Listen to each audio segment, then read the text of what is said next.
Ladies and gentlemen, welcome to another episode of the Justin Palmer Show. This is probably the last one of 2020, so appreciate everyone that's tuned in.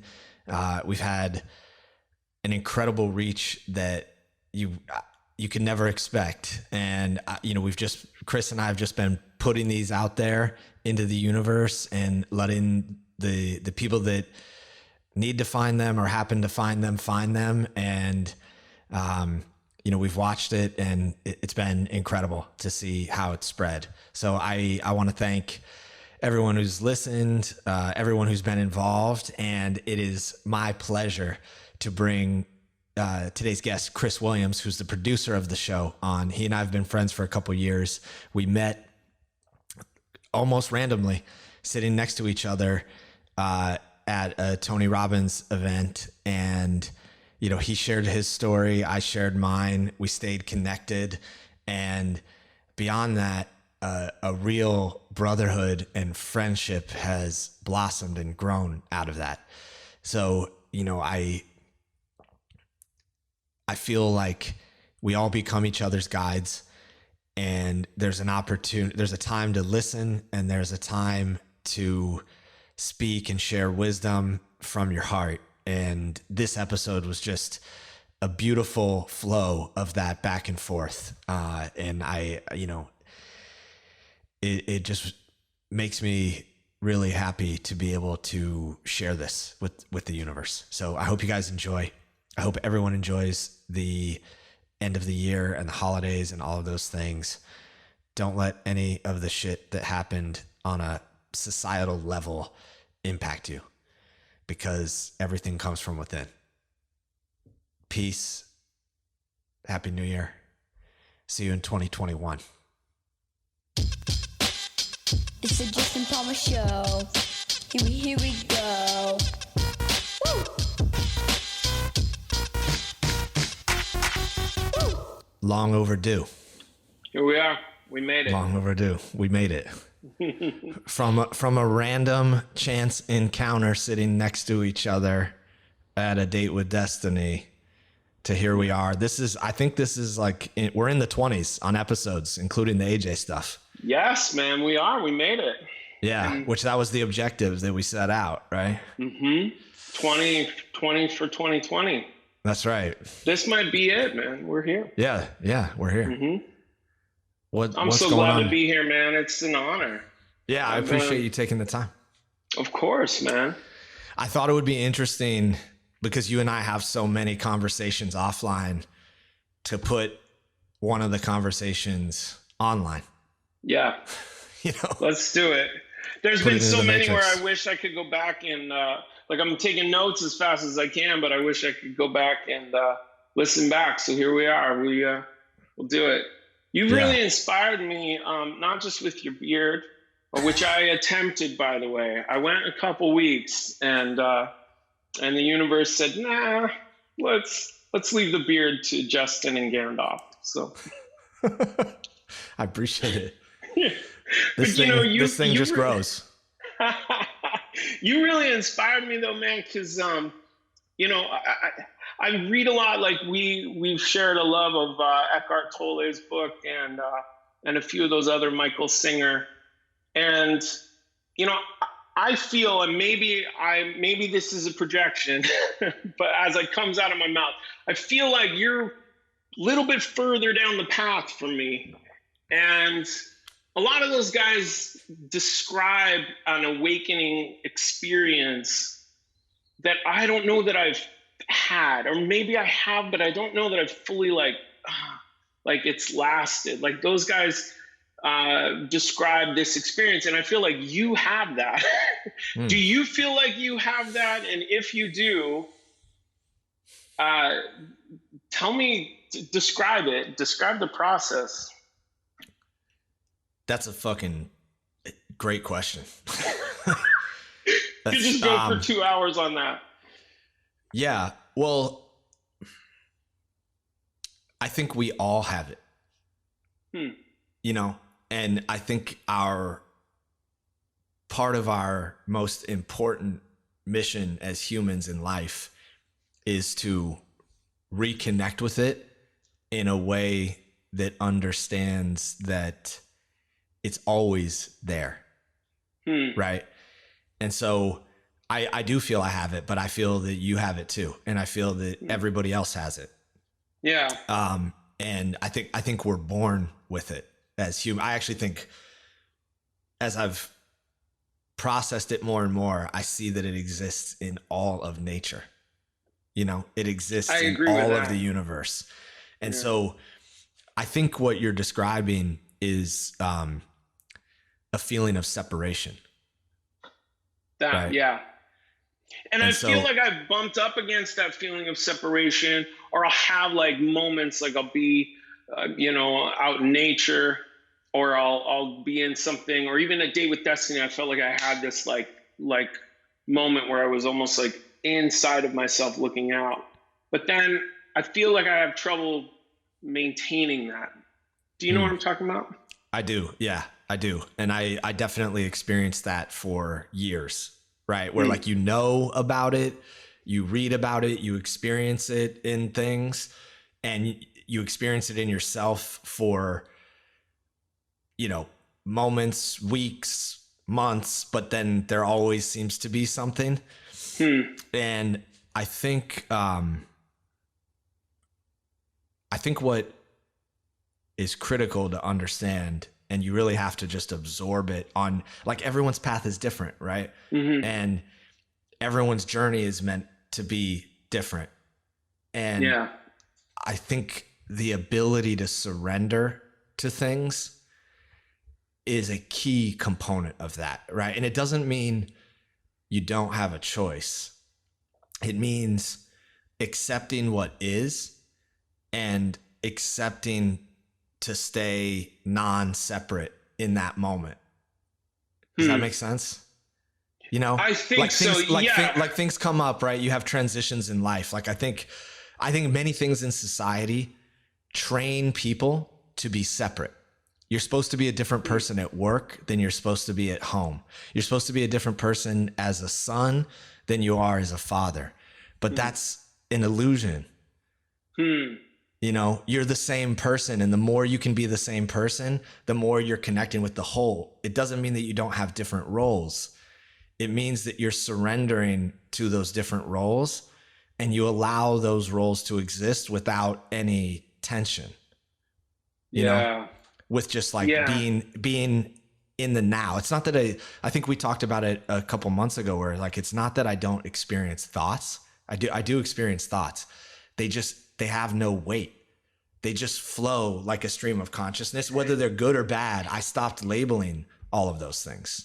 Now, see, this is what I'm talking about. So again, like, I'll have times like that. Like, I'll have times, I remember I walked down to the ocean, and I don't know if I was there for 3 hours or 20 minutes or whatever, but it was just beautiful. And in that moment, I could have conquered the world.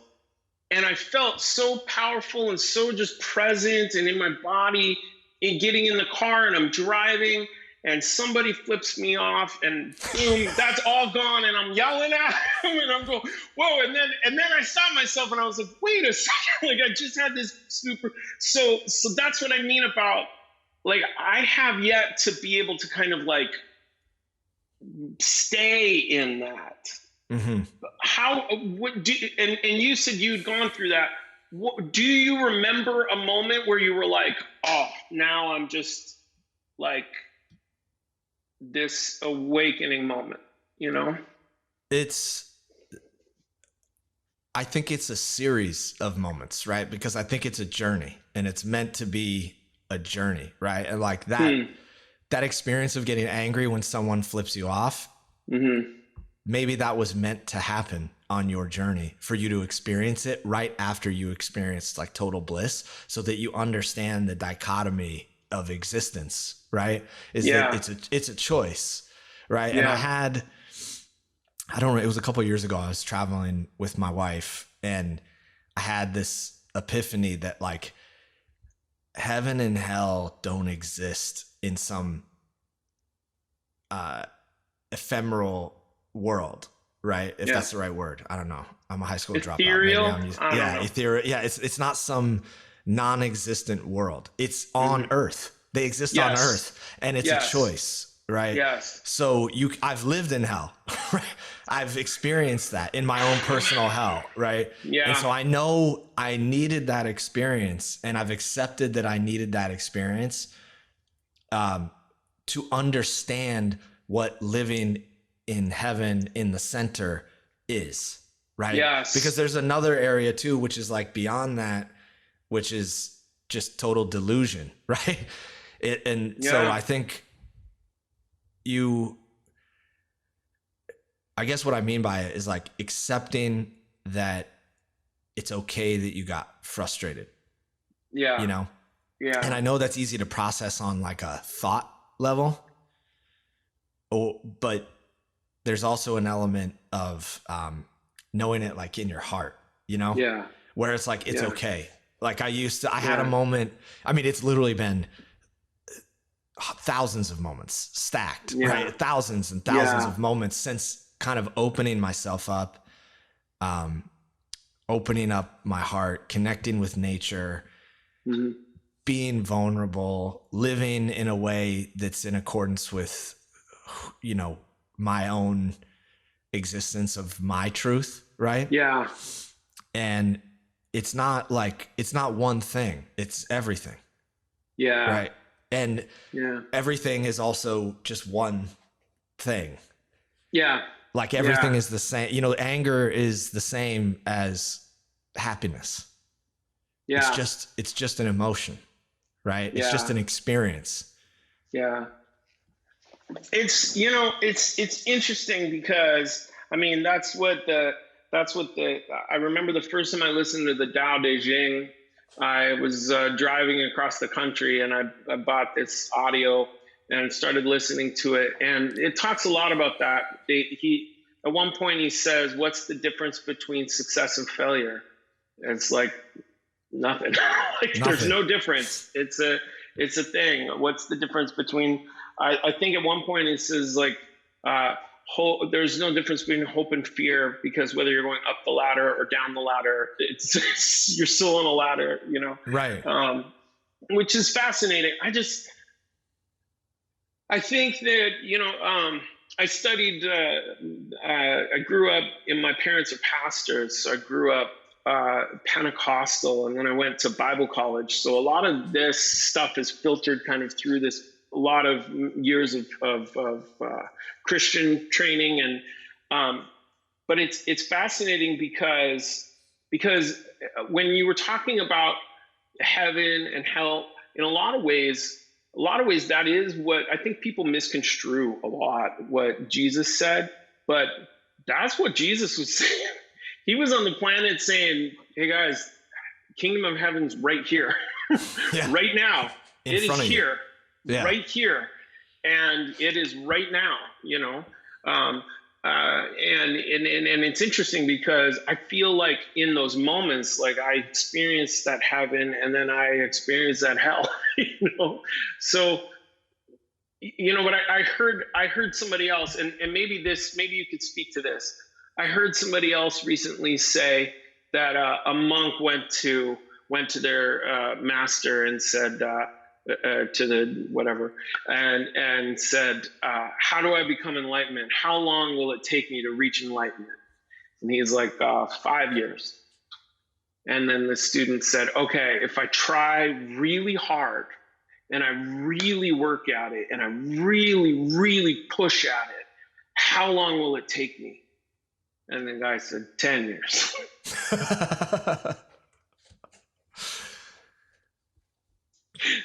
Is that what you're describing with the surrender? Because that's kind of where I'm at. I go, I want this so bad, but am I pushing too hard for it?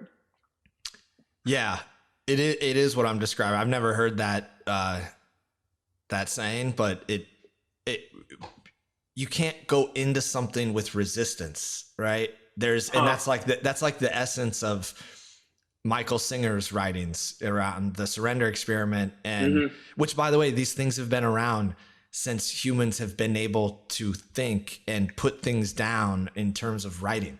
They exist with your own ability to unplug and just connect with nature Yeah. is the only limiting factor, right? Your ability to be quiet with yourself. And so some people, that can take no time. Some people are born with it. Like my, Uncle Matt, who did an episode on the podcast, like this fucking guy was just born with it, dude. My entire experience with Uncle Matt is just being in the now. Yeah. Right. And his whole thing, he never had any, it's not that he doesn't have thoughts, right? He was clear about that he had these ideas, but he never held on to anything. Yeah. And he just was comfortable with himself. There's no way of being that is right unless it's your way of being, Say that again for the people in the back. I blacked out. No, there's no way of being. Yeah. There's no way of being except for your way of being. Yeah. And that is, I've been reading a little bit about Hawaiian spirituality as I'm out here, and literally this book kind of came across. I was digging into the Hawaiian moon calendar because it's so intricate, right? And I've been fishing off the Hawaiian moon calendar. There's days that you're not supposed to fish, right, for certain different reasons based on the Hawaiian moon calendar, which was developed. It's highly advanced. Like, I've never heard of this, dude. I picked up a moon calendar at the fishing store, and I'm looking at it, and it's got these little like 2-sentence excerpts on each day, and I'm like, how did they interpret this? This must be more. So I looked on Amazon, and I found a book on the moon like detailed. Each moon has its own page and story and thing. And as I was looking at that, I found another book called Bowl of Light, that was written by an American anthropologist. I think his name is Hank Wesselman. Okay. Literally, this book has like 130 reviews on Amazon, right? Ooh. Like it only popped up because I was looking for this moon book. Yeah. And he became friends with a Hawaiian kahuna, which is a spiritual elder,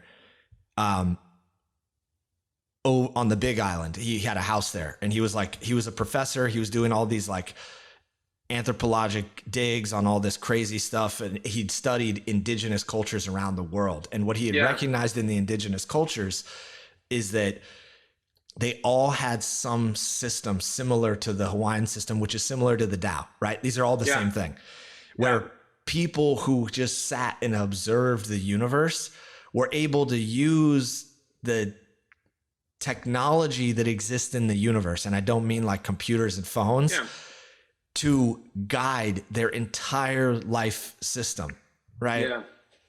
And so this book was fucking incredible, dude. It was like, I picked it up. Bowl of Light. I gotta get this. Bowl of Light. It was very enriching for where I am in the journey of this. It was like I was reading a book that I wrote at some point. You know what I mean? Because I had experienced all these different things. There was obviously way more detail and much more thought put into it.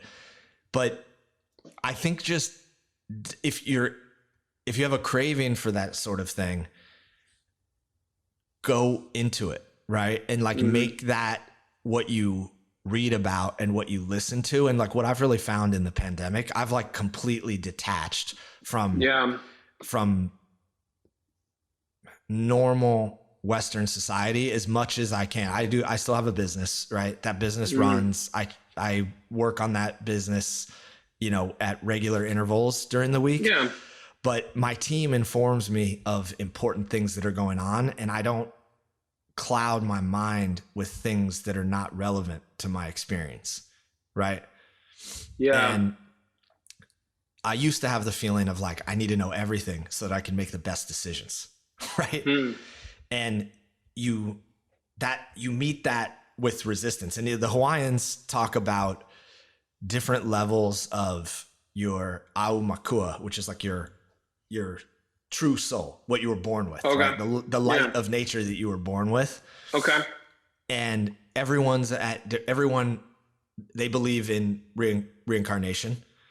And your physical journey on the earth is to have learning lessons to advance your aumakua, right? Yeah. So that you can like basically my interpretation of it, right or wrong, is that you upload it to universal creation.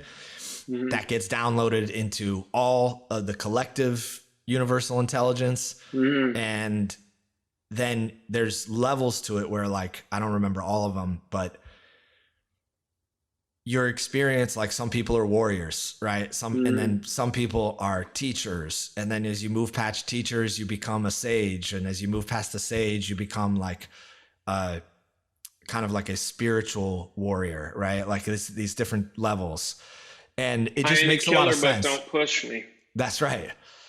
And I think we're just, as humans, we've gotten so far out of touch with those things. Yeah. Right. Where like, it's not, there was a book that was referenced in that book that I dug into, and it's, I can't remember the guy's name, but he did this like 8-book series on this shaman in like central Mexico or something. Right. And I'm about to, it's on the way, but now I'm kind of like launching into that sphere to try to understand their view. But I've also, like, dude, my meditations, as I was reading Bowl of Light, actually even before I started reading it, I think I mentioned this to you. I was like driving on the highway here, and I fucking drove through the end of the biggest rainbow I've ever seen in my entire life. Right. That's amazing. And it happened in slow motion. I was like driving, and like I'm driving. I'm like, I know I'm driving, and I'm looking around as I'm like entering the rainbow and passing through it. And it was like complete 360 slow motion. And that a couple weeks later, I was like, what does a rainbow even mean in like Hawaiian culture? And it's a sign of transformation and a pathway between universal creation and the physical earth. Right. Yeah. So that may sound crazy to people. That would have sounded, if you told me that 2 years ago, I would have been like, you definitely were fucking smoking weed or on DMT or something. Right. Please share with the rest of the class. Yeah. Right. Wow. But it wasn't it. And I've had deeper experiences since then. Like I was sitting and meditating on the beach one morning, and I felt like a butterfly form out of the top of my crown. And then like my consciousness left with the butterfly and just floated through existence for, it could have been 10 minutes. It could have been an hour. I honestly have no idea how long it was, because I just created some space to meditate. Yeah. And ever since then, I've been going on these pretty aggressive like mountain trail runs. Yeah. When I run on this trail, butterflies follow me up the trail. Get out. I'm not joking, dude. I'm not. That's amazing. I have to like take a GoPro or something to record this, because they literally float up the trail. Yeah. So but I think every person has that ability when you start to connect with nature, right? With your true nature. Yeah. Do you feel that it's like a muscle then in that regard? Like, because like that the more that you kind of work that muscle, that your ability to see those things grows, or how would you describe it? Because as I've been reading The Alchemist every night out loud. I love it. I'm on my 3rd time this year, and I love it because it's so simple, but it's powerful. And I don't know the last time you read it, but at one point, the boy's traveling with an Englishman who wants to be an alchemist.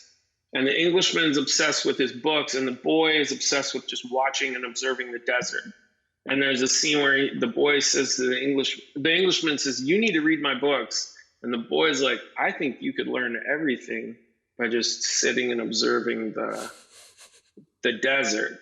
And as the more that he does that, he starts to learn everything that he knows, which is that he needs to know, which is kind of what you're describing. Do you feel like it's a muscle, or do you feel like it's like a drive through fog that just kind of like keeps kind of going through, or what do you think? That's an interesting way of thinking about it. I've never really thought about it. I don't look at it like a muscle, because what I've been saying to people, my wife is she's on a different journey, right? Yeah, sure. And my projection or experience of her existence is that she's there the majority of the time. but she still has like deep fears about certain things. I don't, we've talked about some of it. I won't get into it here. Sure. But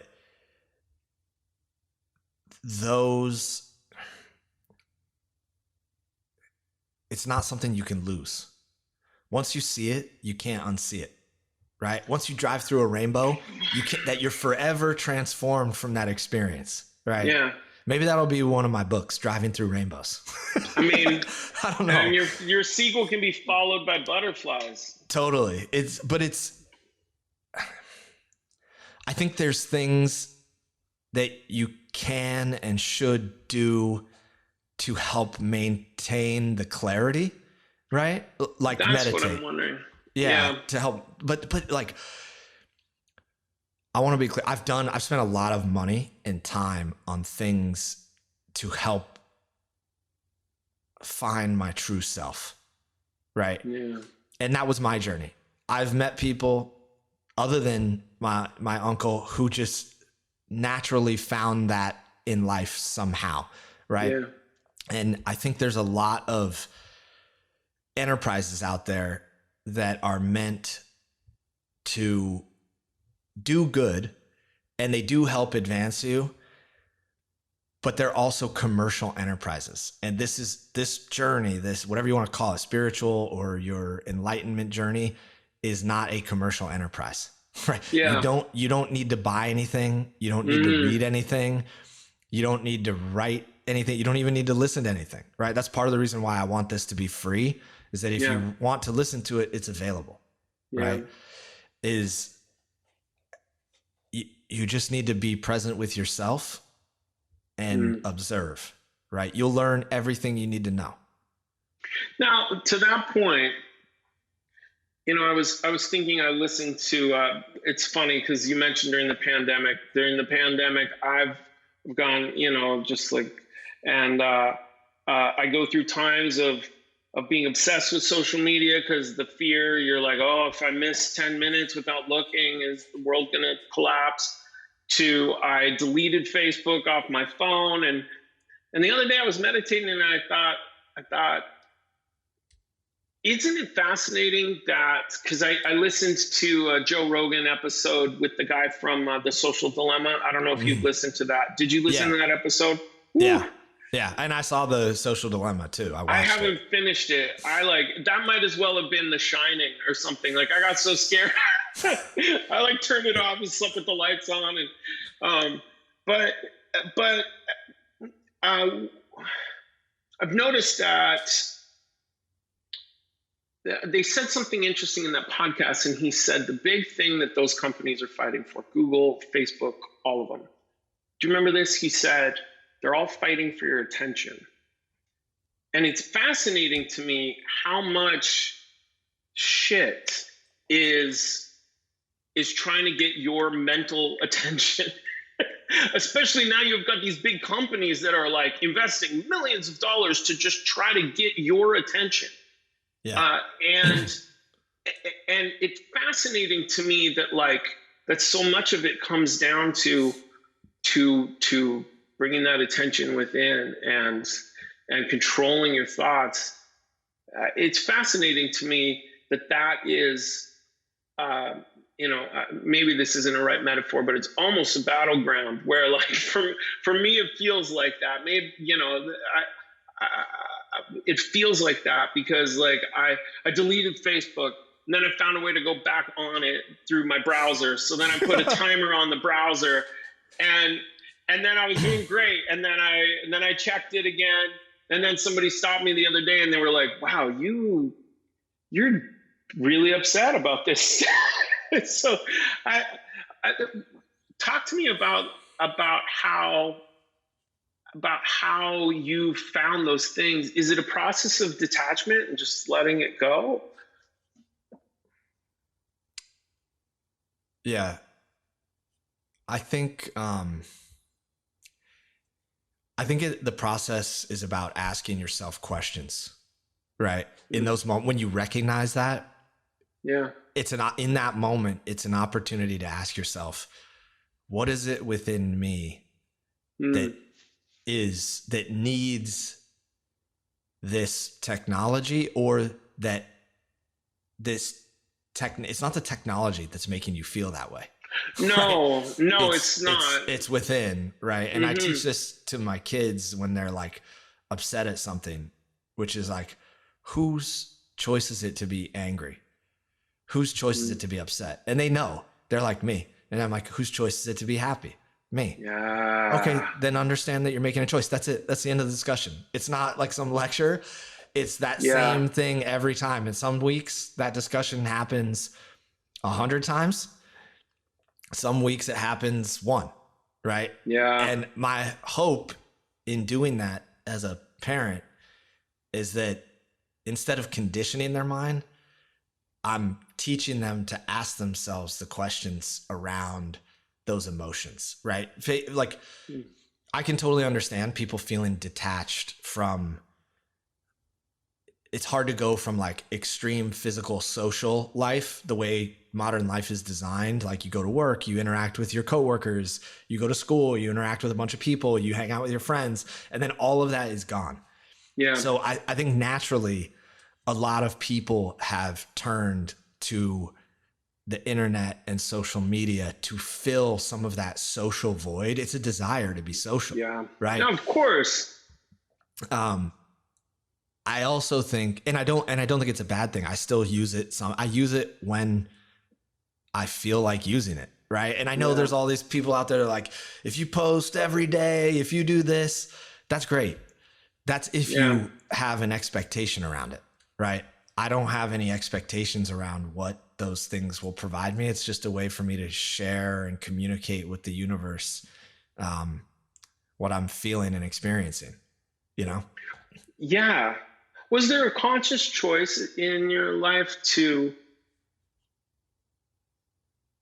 I think for me, one time I tried to learn how, I used to bite my nails. I went through a pretty traumatic event a bunch of years ago. And after that, I was biting my nails all the time, nervous. And I would tell myself I wanted to stop biting my nails, and I would be like, okay, I'm not going to be a nail biter anymore. And then I would do this. I'd be like, all right, oh man, I'm so glad I'm not. And then oh shit, I'm biting my nail. I go, okay, I'm not biting. And I would go through this thing where I would literally just catch myself in these unconscious moments of going, consciously I wanted to stop biting my nails, and then, but I would be in that almost like a habit. Was there a choice for you to detach from those things? Like, I think that's maybe a good metaphor for how I feel with the awakening, is like, I go, oh man, I'm ready to detach. I'm ready to let it all go. And I'm ready to stop biting my nails, and then my fucking fingers in my mouth, you know? Yeah.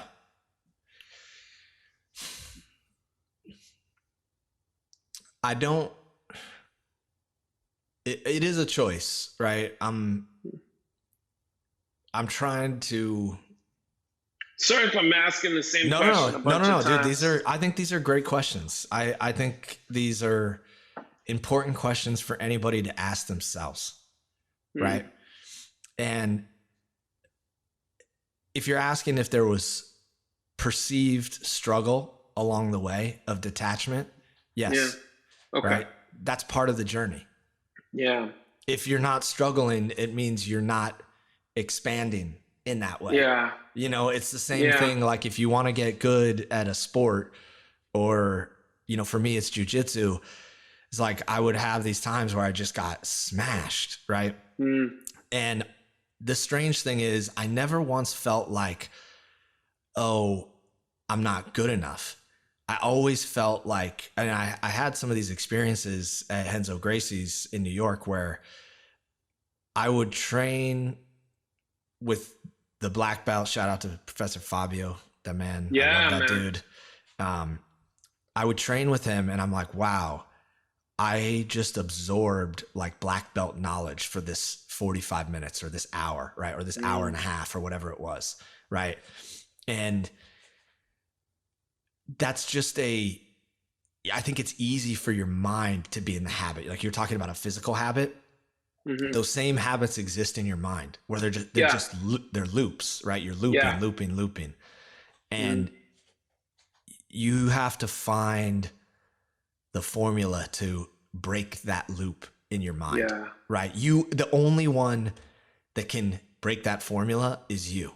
Yeah. There's not, and I do think that people love to look externally to solve those problems, right? Yeah. And I think that pulls you further away from the truth when you look externally. If you look at what's going on within, like I know some people, for a lot of people, and for me, for a period of time, it worked to tie it to a more empowering why, which a lot of people teach. Like Tony Robbins teaches that, Simon Sinek, and like all the many people teach the why. I feel like I've transcended that process. I don't even need the why. It's like as soon as I observe something, I'm like, I'm not going to do that anymore. Right? Can you expand on that? Because I'm not as I think I'm familiar with what you're talking about, but expand on what you mean with the why, and then transcending that. Sure, please. Tying it to your why is like if you feel like you're burnt out on something, right? Or it's something that you were passionate about, like music for you, right? And you feel like giving up on yourself. You're at a point where you need to make a decision, right? One thing that's helpful or can be helpful, which is kind of the way I see it now is kind of like a hack or like a trick for your brain, is to say, well, why am I doing it? And then like, why am I really doing it? Why do I really want this, right? Why do I really, really want this? What is it? And as you evolve in your enlightenment journey, whatever you want to call it, that why can become about things that are much greater than the self, right? Much greater than your ego, right? Like, why do I want to be a black belt? Okay. Originally it's like, I want to prove that I can, power through these things, right? That's straight up warrior mentality, right? It's your ego. And then as it evolved, as that journey played out, I had a meditation where I saw myself teaching a class with my son who was he's 8 now, but he was an adult. And I saw myself giving him his black belt. Right. And I'm like, oh, okay. The why behind this is probably way more powerful than I could ever understand. So I don't even need to worry about the why. Right. Wow. It's where like this lineage, and part of this ties back into the bowl of light, where part of the Hawaiian spiritual system, if I'm, I hope I'm interpreting all this right. It's my own interpretation of it. So if I'm not getting it right, I'm not going to apologize because I don't really believe in that. But it'll be in the comments. Yeah, it'll interpret it how you read the book if you want to interpret it your way. But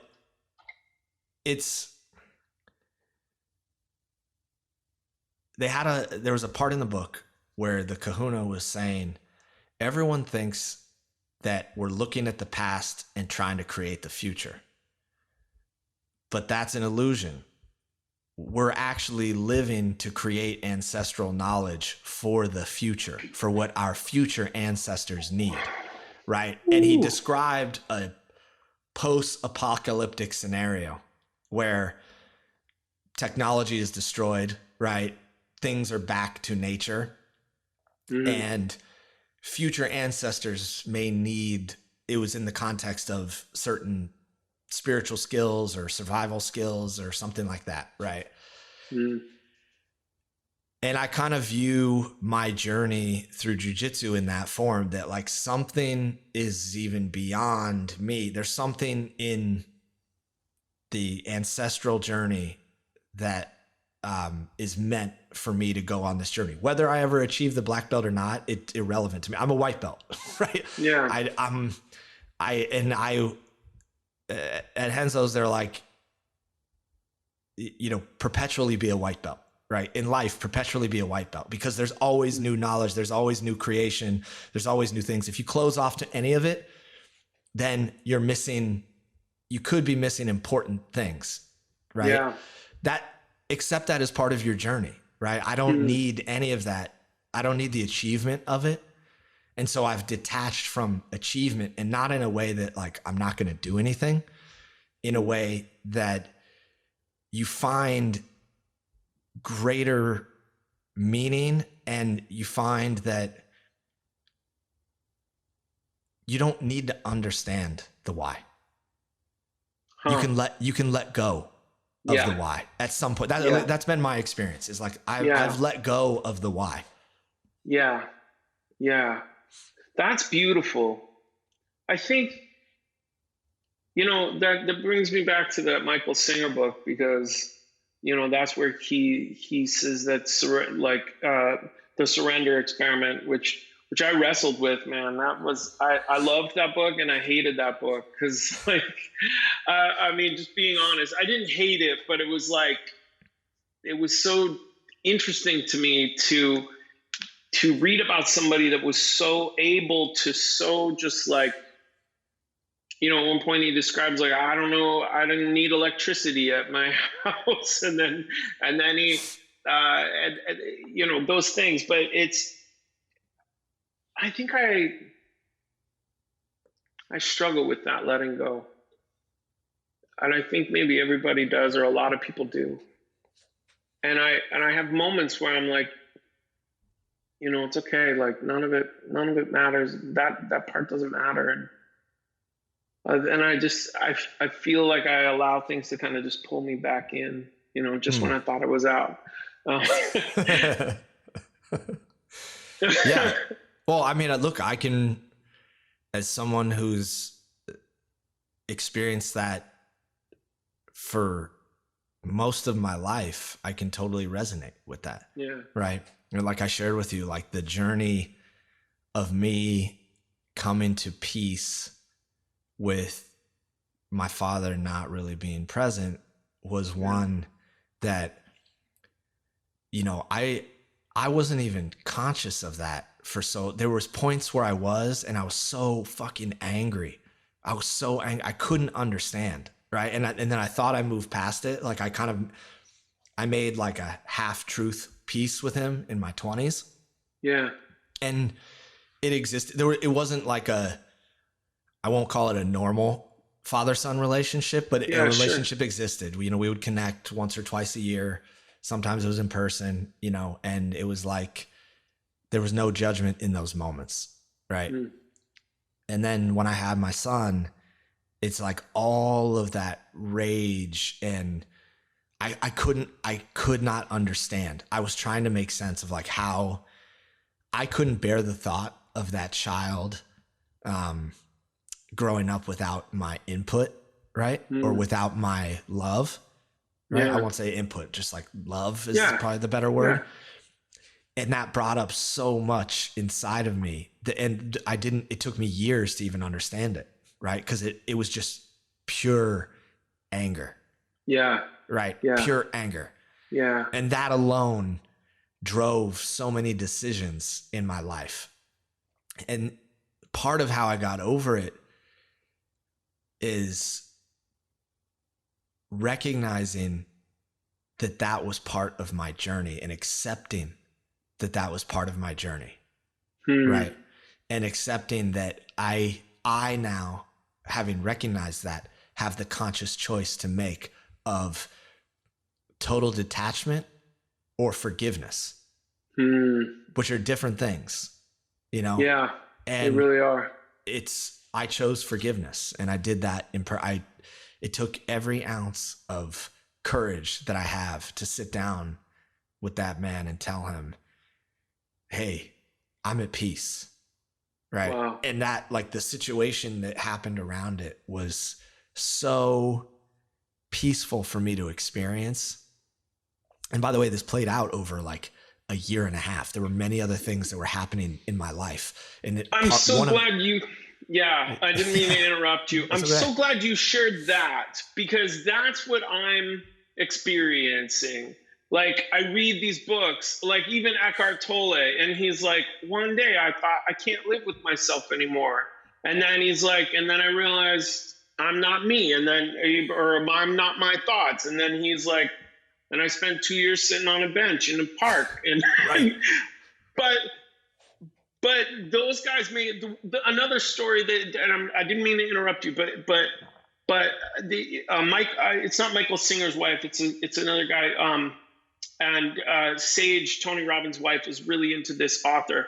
I can't remember her name, but she describes this process where she was like laying on the ground, miserable, felt awful, and then a cockroach crawled over her foot, and then the next minute she was just this enlightened being. And she's like, and she described this like thing, and I go, you know, a lot of the times they're not talking about, they're not saying, oh, by the way, this took a year and a half. You know, Right. it feels like, and I think that's what I've wondered if I'm missing, because I haven't had that like instantaneous. I mean, I've had moments where this peace will wash over me, but I haven't had this like, oh, I woke up, a cockroach crawled over my leg, and now I'm this enlightened being forever. Like, I haven't had that. So I'm glad to hear that it played out over time. Yeah. Well, the year and a half was a conscious playing out of that experience. The unconscious playing out of that experience was my entire life. Right. Yeah. Yeah. Like people have asked me, like, when did you know, I've talked to other people that grew up without their fathers, because that's part of what I'm compelled to write about right now. Yeah. And they're like, when did you recognize that you didn't have a father? And I'm like, well, I can't pinpoint the exact moment, but I know that I always knew. Ooh. I know that I always knew, right? I recognized it very early. Yeah. And that was just my experience, right? And like as you kind of move through these phases, and everyone's journey is different, right? I keep repeating that because it's so important. It's fucking the most important thing to understand. Let your chapters of your universal experience play out. Yeah. Right. Let your chapters of your book play out, the book of your life. Right. Yeah. And there's going to be resistance. There's going to be all these different experiences. Once you realize, you get to a point where you're like, I literally create my experience. Yeah. Right. Yeah. It doesn't mean that everything happens the way you expect it to happen. It means that you are consciously creating the situations, and as those things come out that weren't expected, you see the beauty in them the same way you see the beauty in you creating that experience in itself. Right. Yeah. And like, I think it sounds to me, and having had, you know, we've probably had well over 100 hours of just talking, unmeasurable amount of time, right? Talking about stuff. My interpretation is that there's some, and I told this to you a couple months ago, there's still something in you that is afraid of not being enough, right? It's afraid of just like, that doesn't see the beauty and the divine within yourself. Yeah. Right. And until you unmask that, which could be right now in this conversation, it could be 6 years from now, it could be on your deathbed, right? Yeah. Until there's a reconciliation of that, you won't turn the page into the next chapter, right? You know, and it's a fascinating thing, because when you were describing your experience, like, I see places in my heart, or I see, like I said, where that guy flipped me off, and I'm, you know, I see this anger. I see like the juice of it, you know, inside. But I haven't really been able to identify. I don't think I've identified what I'm angry about. I don't think I've identified I mean, I'm not this like, Incredible Hulk rage filled thing. But what you were describing about how like you realized that a lot of that had to do with your dad. And when you made peace with that inside, it just, I don't think I've figured out what that part in me I need to make peace with. Maybe it's me. I mean, like what you were describing was, although it feels like that was making peace with your father, it was really making peace with yourself. 100%. It was making peace with the part of you that was holding on to all of that. Yeah. And There was no way for me to forgive him without forgiving myself. And I had my interpretation of what I was forgiving myself for was the hate that I allowed to exist within myself for another human, regardless of if he's my father or not. Yeah. And it's interesting because if I was answering just like without in the moment, I don't have that hatred towards anybody else. I think it's inside me. It's like I grew up, shout out to my mom and dad, because like I couldn't have asked for better parents, and I couldn't have imagined better, more supportive people. But I wonder if, this is something I'll think about, but man, I'm getting real. Let it go, man. Now's the time. I wonder if I feel like some of it has to do with me letting go of the places where I deviated from their path. Like, I think that, I admire my dad. I admire my mom. I admire both of them a lot. There's places where I know that my journey's been different. And I think that I've hated myself for places where my journey has been different. I don't know if that sentence makes sense, but like it makes a lot of sense. Yeah. And so that's probably the thing that if I had to answer and say what I needed to let go of, it's that. Because I've wanted to, at the beginning of the call, you said that, I can't remember the way you worded it. I'll go back and listen. But you said something in regards to being that same, like society tells you to be these different people. And I think that's probably an area where I've really, really, really struggled hard, because my journey hasn't looked like my mom and dad's. And as much as I want it to, and maybe even that sentence is really telling, because I've wanted to and I don't want it to. I want it to be my own chapters, so and thanks to myself and those choices and recognizing that, but also thanks to like people like yourself and over the last couple of years have been really taking more and more steps to reconcile with that. So I feel like I'm in the middle of that, because I recognizing that need to reconcile that within myself. Sure. I mean, that's deep stuff, right? Yeah. It's, I think, one, I appreciate you sharing that, because I think that's part of the process, is being able to express it to the universe without any fear of judgment, right? Yeah. From yourself, right? Woo. Because there's nothing stopping you from being yourself except for you. And it's true. I think just starting to examine, like, why do you have the need to be more like your parents, right? And one thing for me, I don't know if this will resonate with you at all, but I was in juvenile detention when I was a kid. I was like 17, I think. And I got sentenced on like New Year's Eve. My mom was in the courtroom, taken into juvenile detention.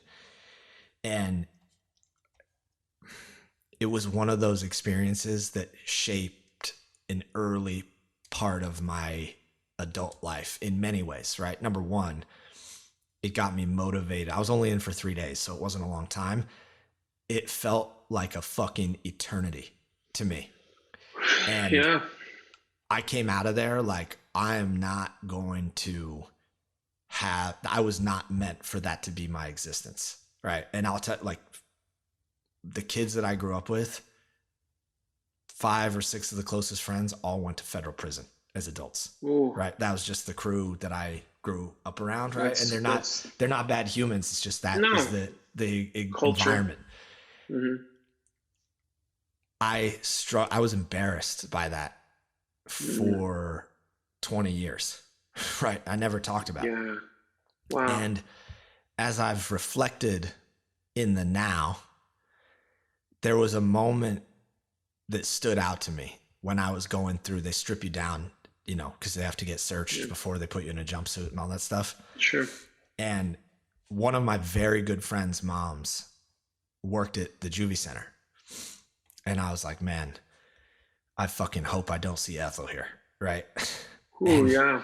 As I was getting processed, she walks by, she passes me in the hallway and comes back and is like, Justin Palmer? I'm like, yeah. Oh, wow. She said, what are you doing in here? And I told her, and she was like, all right, I don't ever want to see you in here again. And I was like, okay, Miss Ethel, thank you. Mm. And as I looked back on it, her not judging me in that moment was like, I get choked up about it now because I'm like, that was a fundamental part of the experience of me recognizing, hey, you don't belong in here. And it was fucking 2 or 3 sentences, you know, from a woman who I haven't seen in 25 years. Yeah. Right. Yeah. And that type of clarity comes in the now, right? Yeah. It's not like living in the past. It comes in the right now. And you can start to see those moments that have been powerful learning lessons for you as just a part of the journey, right? Yeah. Yeah. You know, it's, I'm seeing some things that as you're coming up for me is letting go of that fear of judgment, fear of judgment, because I'm trying to say this because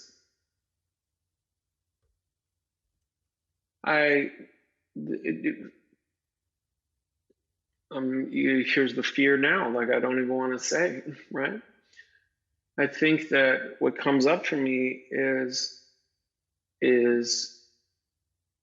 there was so much tied for me to God sending you to hell as a kid. And so I had a lot of trouble processing things of like the difference between like disappointing my dad or like making a choice that I knew that like my dad wouldn't approve of. Like every once in a while I want to say fuck at a gig while I'm on stage. But like knowing that like if I say fuck, my dad is gonna like not be okay. But there's this place where it wasn't just about whether my dad would be okay with that. It was about, well, you're gonna go to hell because God, you know. And so, and you know what? Now that I'm saying that, my dad wouldn't like. My dad would be like, "Hey, are you sure you want to say that on stage?" And I'd be like, "Yeah, I do," you know. But I had tied so much of obeying my parents, or like to this eternal damnation. So then I have trouble letting go of those things where it's like, I'm not going to hell for saying fuck at a concert, but like, woo, some of that is hard to process. Sorry if I'm. Dude, that's what this shit is all about, man. Yeah, that's true. what this is all about, is looking within, right? Yeah. And I totally get that, right? I totally get like the fear of being judged, but like, I just want to highlight that fear of saying something that's taboo and having your parents judge you is the same fear as that leads to your frustration from the guy flipping you off, right? That's what I'm seeing. Yeah, it's all just one thing, right? Mm-hmm. And as you narrow in on that, it's like you're kind of like it. What it felt like for me is that like a tunnel is closing in on you and you're like, fuck, man, I don't know if I'm going to make it out of this thing or I'm going to get stuck, right? Like your whole life, you're just feeling like it's the tunnel's closing in. I'm not figuring it out. I should be figuring it out. You have all these fears and all these illusions, right? Mm-hmm. And what worked for me, and I don't know why, I tried to explain this to my wife's father when they were out here because they grew up in the Soviet Union and like self-realization was not a thing. Right? Yeah, sure. It did not exist in their world. Yeah. And I was like, he's like, how did you create this life for the family? And I was like, look, I don't know how to explain it. I just always fucking knew it was possible. I always knew. When I was in the tunnel, I saw that tiny little speck of light. And I was like, motherfucker, I will die trying to get to the light. Yes. Yes. And not in some like, of course I was forcing it, right? Like you're swimming upstream for most of that experience. Mm-hmm. And that's okay. Yeah. That's okay to feel like that. It's okay to feel, I've felt like I was drowning in life at times, right? Like it was just smothering me. Yeah. And when you come through the other side of that, you realize all the struggle was an illusion. It was all necessary for you to be here right now. Whatever you're experiencing, whatever you're going through, you can look out into the spectrum of the human experience and you can see things that are people experience that are way easier and things that people experience that are way fucking crazier, right? Mm-hmm. And I only say that not to compare, but it provides perspective, right? And then you start to see life that way, where like these things come up, they used to seem monumental to me. They used to seem, they were threshold issues, right? They were gatekeepers to the next level. And now I'm like, fuck you. I make the fucking gate, right? Yeah. And the gate, I'm making a bunch of open gates to just traverse through the universe, Yes. I'm saying that so that you understand that like that's a necessary part of the journey, right? So it is. So I don't want to miss it. So you said what helped you when you were in that feeling, because I do feel like that, and I know, and I'm being this vulnerable on purpose on the podcast because A, that's how we are, but B, I'm being that vulnerable because I am hoping that there's other guys that are listening that are like in that same spot. And 2020's kicked a lot of people's asses, but like in that, what helped you was seeing that light and knowing that it was possible to make it through. Is that what helped you? Yeah, the light is within, right? Yeah.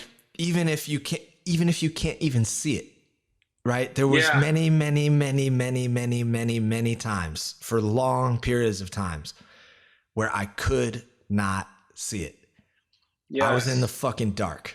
Right. Yes. I was like drinking too much, not spending enough time with my family, not present when I'm there, doing shit that I fucking shouldn't be doing, hanging out with people. Not that they're bad people, just hanging out with people that I should not have been hanging out with, right? Yeah. There was something in me that when I would go to sleep at night, I always believed that there was a way through it. I never once doubted that I wouldn't make it through, right? Yeah. I had moments where it was stronger than others, where I was like, fuck, man, you know, you buried yourself here, right? You buried yourself with no backup plan.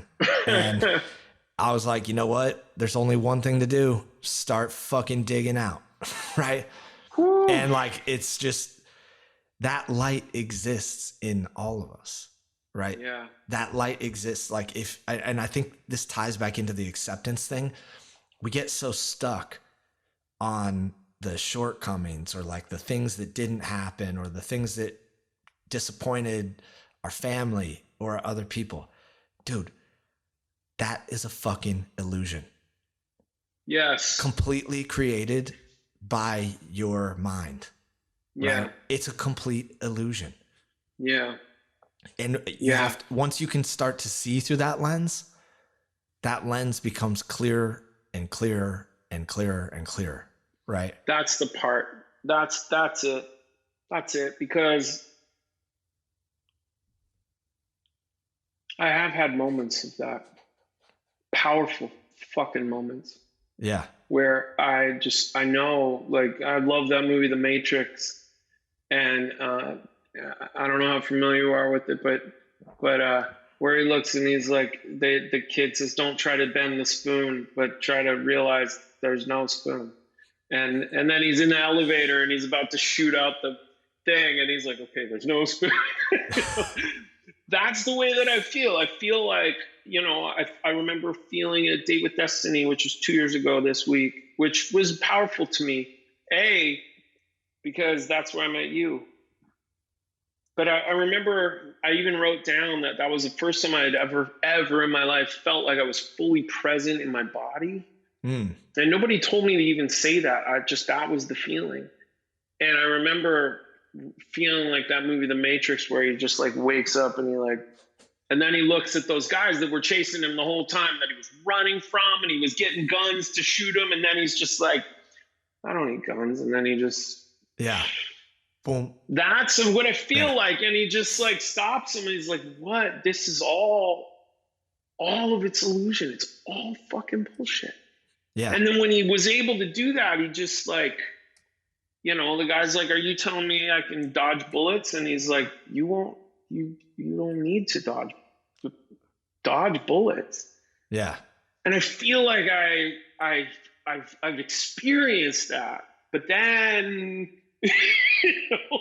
then the rubber meets the road and I like wake up and I'm in Matrix 2 where he's back to shooting guns at people. Yeah. Which is always fascinating to me, why he had this big revelation in the first movie and then the second movie, I don't know if you remember, but second movie is back to shooting guns, guys. Why do weird. you think? Yeah. It sounds like you do know. That journey. It's that journey. It's that, oh man, I had this moment and now I got to play that out, you know? Right. Now I got to play that out. And I think that's what you're describing. And I appreciate that because I don't feel enough people talk about, it's almost like the Disney version of marriage. Not enough all the Disney movies end at the kiss at the altar and they're happily ever after. Then you gotta go play that out with people. So, you know, I don't feel enough people talk about the journey, the process after, just like I don't feel enough people talk about, you know, it's not always happily ever after. It's that's the beginning. That's not the end of the thing. That's the beginning, you know? So I appreciate you talking about that journey. And, I think as you're mentioning it, like Eckhart Tolle doesn't specifically reference it, but he does reference it. Yeah. He goes to a park bench for 2 years. It's just it's like a 2-sentence thing or whatever. Right. But that was his journey embedded in there. Yeah. It's hard to talk about those things because they're so unique to the individual. you know, Hmm. where like I think this need, like, speaking of relationships, just as an example, I used to like joust with my wife, right? And I felt the need to kind of go like blow for blow in a verbal argument. Yeah. And the Justin Palmer of today is like, oh, that's interesting. I'm Yeah. not going to engage on this frequency. Not that I'm better, Yeah. but something is clearly going on. I will Yeah. gauge the situation to see if space is needed and silence is needed, or if love and other forms. It's not that those things don't happen, right? Yeah. It's just that they don't mean anything in my creation. Let me ask you another question then, along those lines. Do you feel that then there's also, do you experience a kind of that, maybe detachment isn't the word that you used, but like that sounds like what you're describing is like this, like it doesn't mean anything. Do you feel that same way about what would be called successes or good moments too? Do you feel that same way where it's like, because I've felt some of that in those moments too, where I'm like, it's not that the joy didn't feel, but it didn't feel the same way. It's not like, oh, it's not like a high where you're like, oh, this used to get me high and now it doesn't, but more just like, I know that was good and awesome, but it didn't mean the same to me as it used to. Do you feel that way about good moments as well? Yeah, for sure. I definitely do. I mean, I think it's healthy to reevaluate how you use your energy, right? And go through that process. Like if you're detached from something, it's like an opportunity to start an inquiry process around, does that have a place in the now for you? Yeah. Right? Or does it not? And I think like the space-time illusion is completely created by humans, right? Yeah. Like it's the only thing I really try to use time for is connection points with other people, right? Yeah. I try not to use time in my own experience, right? Which can be frustrating for other people. I'm sure. It's not a reflection on them. It's a reflection of the way that I enjoy experiencing the universe, you know? Yeah. And, of course, yeah. I mean, I've had major insights around what I'm willing to spend my energy on, right? Yeah. And I was talking to someone last night who I know from my real estate life, and I mentioned something to her.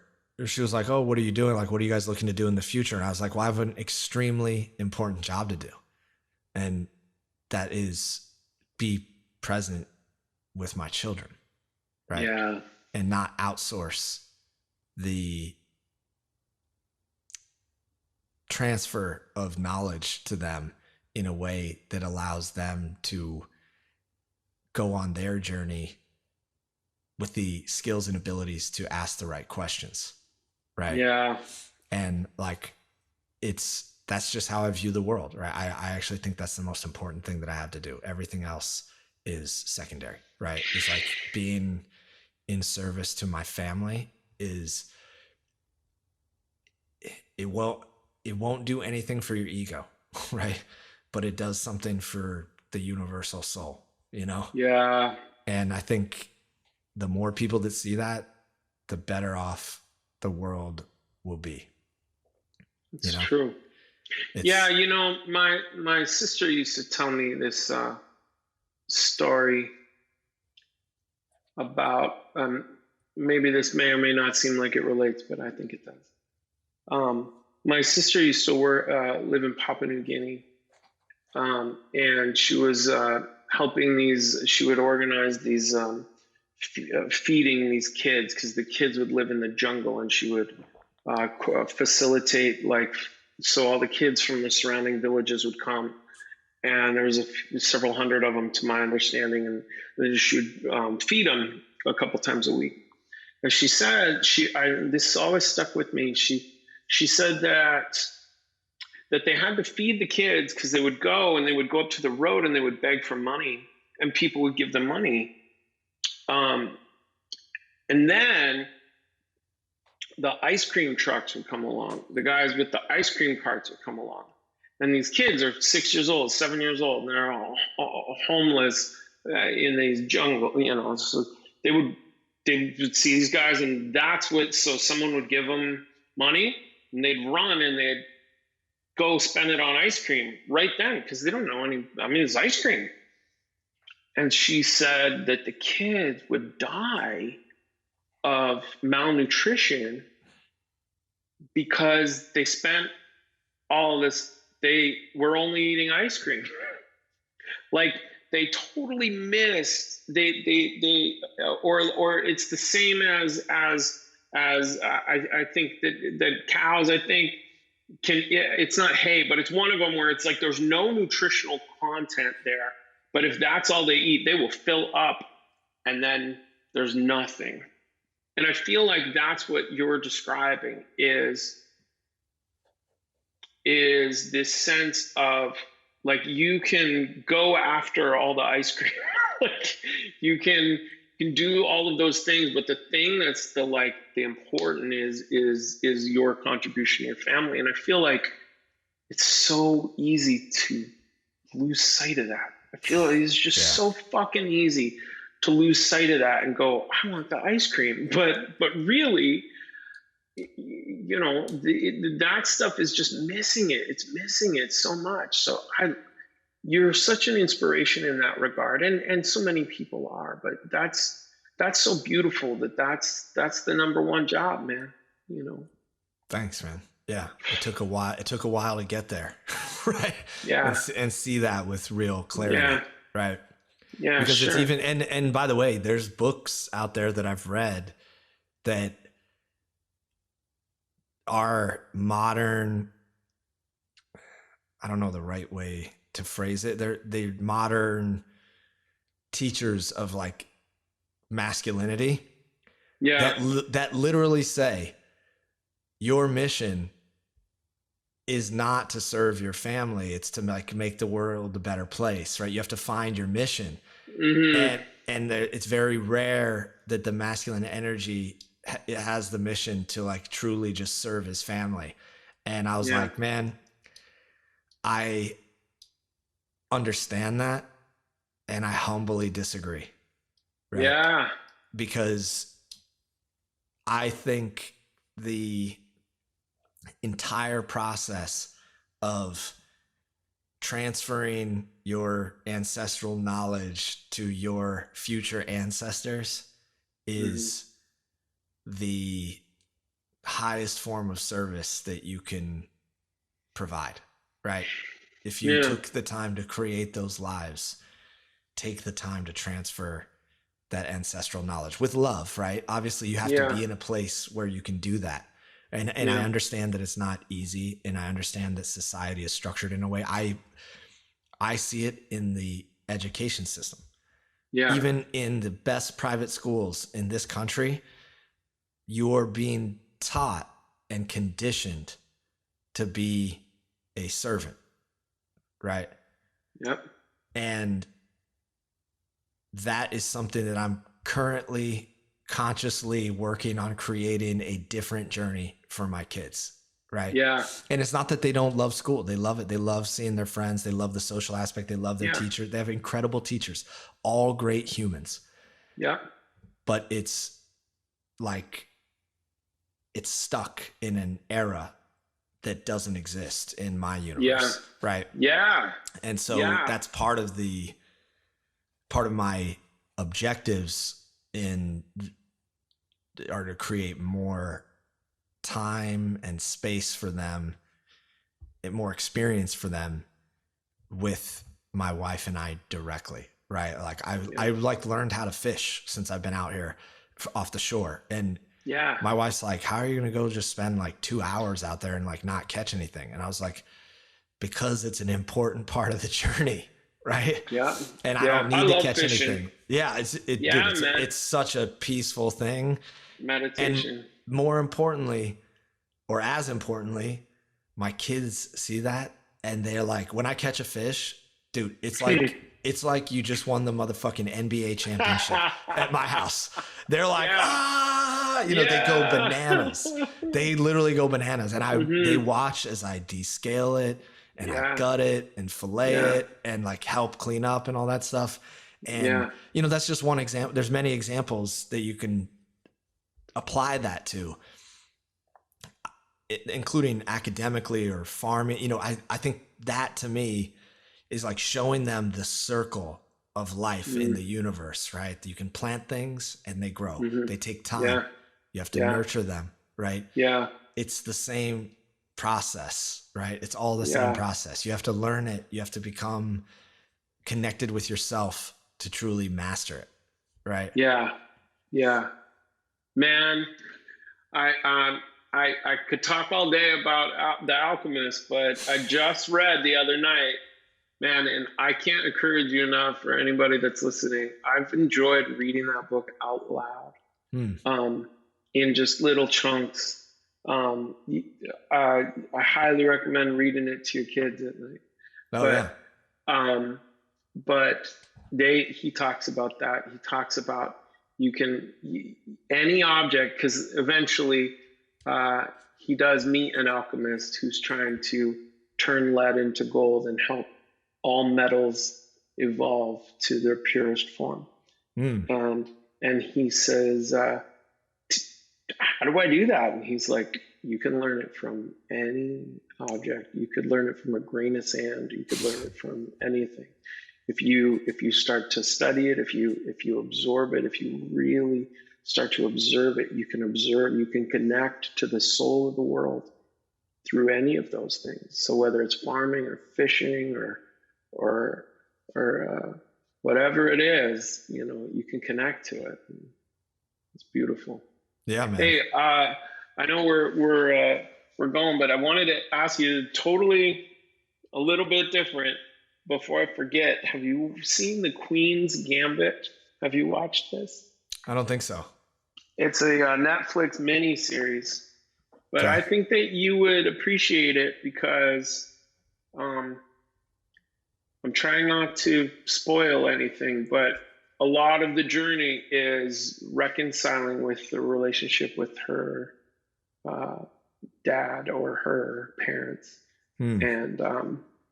and how that affected addiction that she had and that kind of thing.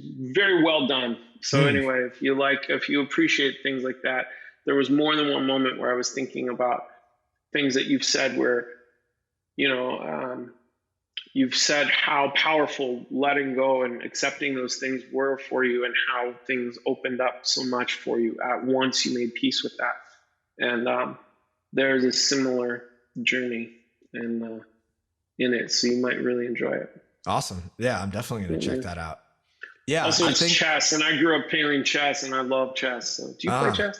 I do a little bit in my car with my son, but I don't really, I'm just starting to open up that world, right? My son has played it before, so he's kind of teaching me in a way where he ensures that he beats the shit out of me. Well, there you go. As he should. Yeah. Mm-hmm. Yeah. Yeah. No, that's awesome, man. Well, I think that was the most questions I've definitely been asked about stuff like this. So I appreciate you asking that stuff, because it's even reflective for me to try to put it into words, right? I live that experience, and I don't think I take it for granted, right? Because I do try to live, for lack of a more creative term, I do try to live like that aloha philosophy, right? Which is really just be at peace, right? Yeah. And spread love. It's such a Yeah. beautiful message and thing, and it's so real out here. It's just I appreciate you really coming in with questions and honesty and openness, because we talk about this stuff a lot in shorter context, right? Yeah. But I'm glad that we took the time to do this. If you have a little bit more time, I did want to talk to you a little bit about music. Yeah, let's do it. And sorry if I grabbed the reins and went down. I wanted to ask you those things because I've wanted to know so much, and I felt like it was important to get it on the podcast. So yeah, man, ask me anything about music. Dude, now you're in trouble. I'll talk for years. Yeah, well, one thing that I've always been kind of curious about is I've been very interested in music since I was young, but I've only just dipped a toe in it, and then it kind of goes away. And you and I are working on, making that something that's more permanent. But I had, like, just to give people a sense, Chris is a producer. Ben you tell people I see you as like a jack of all trades, master of everything in the music thing from what I've witnessed. And I'm curious how you started, like you mentioned you went to school for religious studies. How did music come about in your life? Man, so music, when I was 6 years old, I remember, one of the first pictures that I have of me being a kid, I was like little, like, my dad's holding me up and holding me at the piano, which is a big metaphor for me. You said you don't remember when. You said an answer to one of my questions was you don't remember, but you just remember always knowing. I don't remember, but I do remember just always knowing. My mom teases me because drums was one of the first instruments that I played. And my mom teases me and she's like, I knew that you were a drummer when I was pregnant. She was like, because my dad was a concert producer in addition to a pastor. And so she's like, we would be backstage. She's like, I'm off the side of the stage and you're kicking in time with the band that's playing. And she's like, my stomach's kicking. And she's like, I knew you were a drummer then, So yeah, music was always just as far, every memory that I have. In fact, at Date with Destiny, a couple of years ago, we sat down and you go, what's your purpose? And in one of the meditations, I just was like, this is just everything that I've ever cared about as far back as I can remember. I have a very distinct memory of being 6 years old and playing downstairs in the basement and like waving my hands in the air. And my sister said, what are you doing? And I said, I'm conducting a symphony. And I just was like creating these symphonies in my head and just like as a 6-year-old, man. So yeah, it was always music for me. Yeah. And I think that, when you talk about it, it can sound cliche, but I think music has this ability in our soul to transcend language and transcend even verbal expression. Just like you can say things musically and things you can, poets have said the music is the language of the gods. I think there's something real there. Music can transcend places in your soul that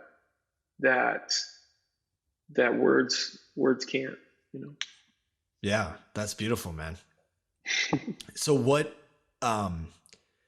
in terms of, I know you've worked on like a wide range of stuff, and like literally from what I understand, everything from like hip hop to like pure jazz. Yeah. What has been some of the most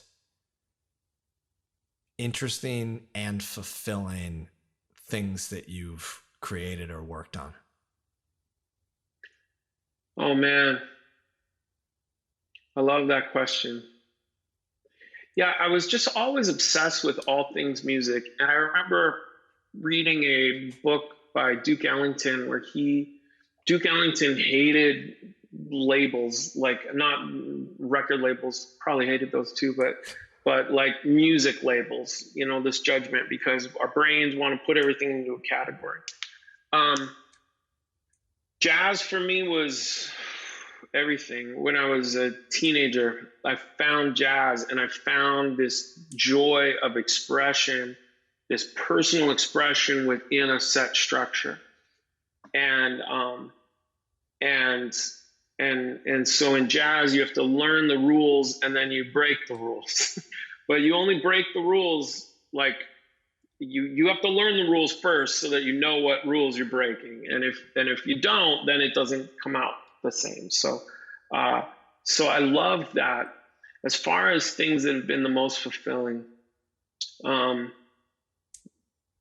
I was 15, I was playing drums in a mall, and this lady came up to me, and she was like in her 60s, and she's like, "Would you please come and play in our jazz band?" I was the only person not in their 60s in the band. I had just turned, by the time we came to my gig, I had just turned 16. And I felt so, my first paid gig as a musician, I was playing drums in this little big band with this lady, and they were all retired music teachers. And so they kicked my ass, like maybe like a different version of Henzo Gracie. Like we would get in it, and the first gig, you know, we were playing like seniors' homes and seniors' dances, right? So, but there's people dancing, and I'm the person on the drums telling them this is where the beat is for you to dance to. There's no pressure. There's lots of pressure. There's a few hundred, several hundred, maybe 400 or 500 people, and they're all just dancing, and it's to me. So we would finish a song, and then the bass player, God bless that dude, because I must have just driven him fucking crazy. Because we would finish each song, and he's like, "Okay, keep your eyes here." Yeah. We'd finish another song, and he's like, "Okay, do not go to your ride cymbal when I'm in the solo. Go to your switch to your hi-hat," and like little technical things. So I got this incredible training that was so fulfilling to me. I remember feeling so proud that I was getting paid to play and perform music, which is just so fucking amazing. Over the course of that, from that, I ended up down in California and got to play and perform and do music with just some of my greatest heroes. Guys that I grew up, like when I was 6 or 7, I listened to this saxophone player, this saxophone player named Justo Amario, and Justo was a spectacular musician. And then when I came down to California, I went to the radio, the jazz station had these, it was Cinco de Mayo, so they were doing this salsa, and they had this all-star salsa band. And I called and I got a ticket, and I snuck down I was standing on the stage like this, looking at the greatest living Latin jazz legends. And I had started playing percussion a few years earlier because I wasn't a good enough drummer to be the top drummer in the high school, so I was playing percussion. And I'm sitting there, and I had never heard a salsa Latin band ever.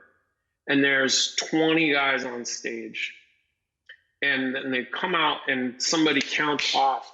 And the sheer force, like I'm sitting on the stage, I remember just like it was this fucking tidal wave of sound of the horns and the percussion. And the difference for me was they were all making the music from their body, like they're hitting the drum or playing the trumpet and things like that. It wasn't like I'm touching the string, not that there's anything wrong with it, but I'm touching the string and it's coming out these amps. Their creating this wave of sound from their body. And that was it for me. I just became obsessed at that point, became obsessed with Latin and salsa music. And I ended up having a bunch of those guys become very good friends of mine, and ended up having that sax player Justo on my first album, which was really cool. And that was like just this dream. I ended up studying with one of the drummers from that gig, this guy named Ramon Bonda, who passed away a couple of years ago, who ended up being just one of my all-time mentors. And quick side note, I told you I can just talk on this for a long time, so you jump in. That's what this is for, man. So Ramon, I'm on the gig with Ramon. So I ended up performing at a jazz club called Steamers Jazz Club. Man, I performed there.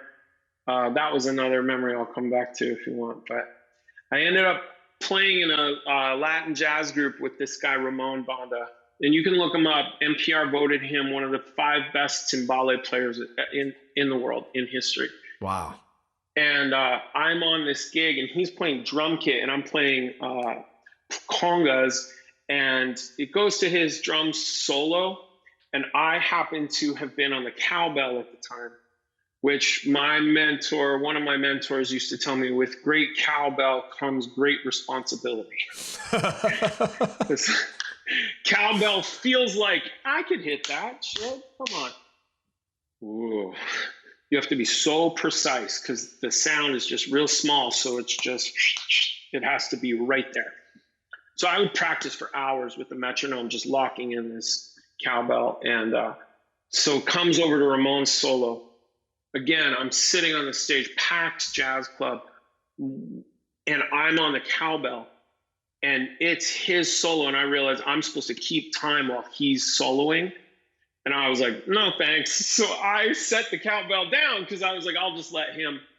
And he's behind the cowbell, don't forget, and he's like, cowbell! I was like, fuck. So I grabbed the cowbell and I gotta just like keep it.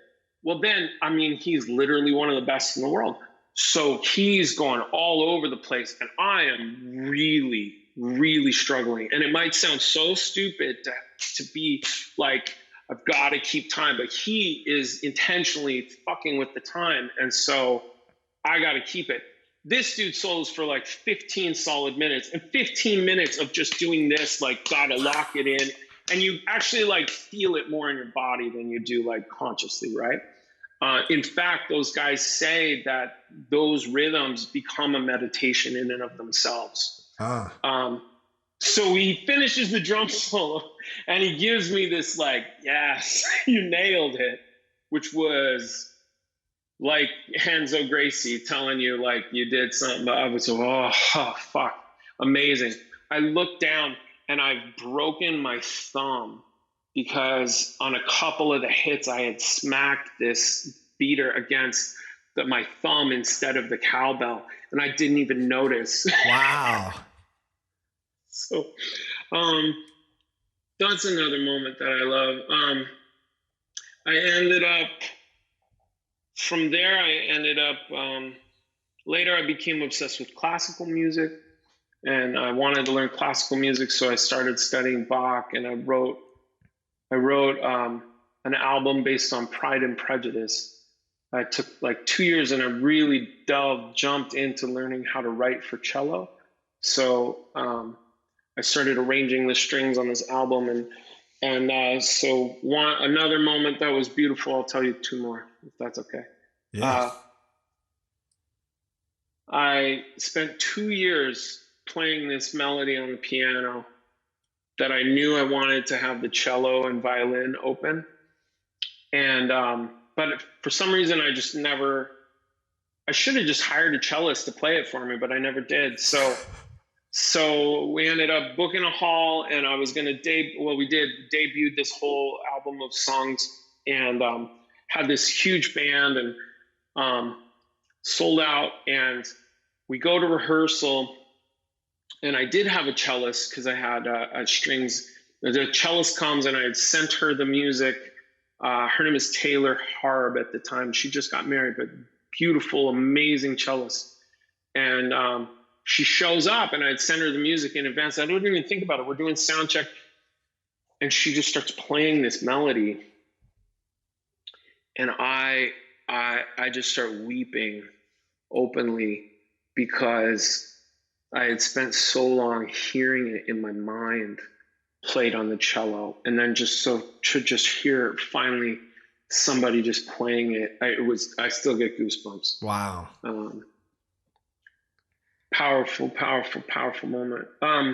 Yeah, I mean, that's creation at its finest, right? Yeah, man. In your creation. Yeah, man, that was one. And after that, I became obsessed with. I go through these times where I just love learning, so I want to just like immerse myself. Started doing. Got really into beats and really into computer music, and really in high school I started. I was doing tech support over the phone for computer music products. But again, it's what you were talking about the universe, or what the alchemist says is when you want something, the whole universe conspires to bring it about, Totally. So at one point, my boss said, you've got to become familiar with all these computer music products. So why don't you take the next month and I'll just pay you every day. Just come in and just learn how to use them all. Whoa. Like, okay.